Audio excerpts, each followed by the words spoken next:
In this video, I will show you how to get the modem to create a debug log file when using the WME term software. Due to this feature, the software will monitor all activities, requests, and answers of the modem, which will help you to find some occurring failures, wrong configuration during the operation and usage of the modem. Let's get started. After enter and log into the WME term application, the first step is to select the type of your modem. I have a WME2S modem, so I'll choose that tile from the screen. If you have a different type, just select the appropriate modem. In the next step, go to the top menu and select the Tools option, and there choose the Debug Redirect item.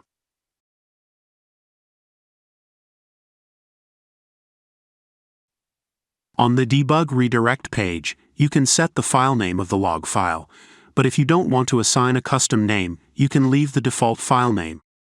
What's really important here is to select the proper serial port which your device is connected to. For example, my modem is connected to port COM number 10, so I'll choose that from the list. If you're unsure on which port your modem is connecting, I recommend to watch the video called How to Connect Your Modem via Serial Port, where we explain this step in detail. Once you've selected the proper port number, click to the Start Redirect button on the screen. This will begin to create the debug log file.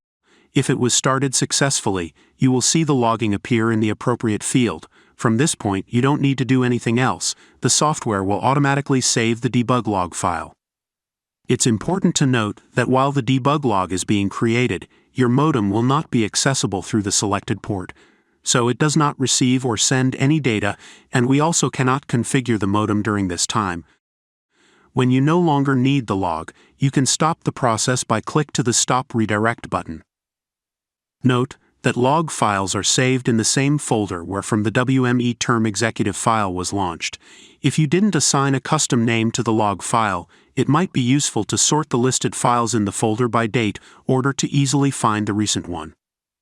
We found the debug log file we created.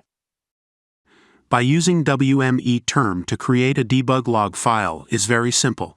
If you'd like to expand your knowledge about using the WME term software, just check out further video tutorials.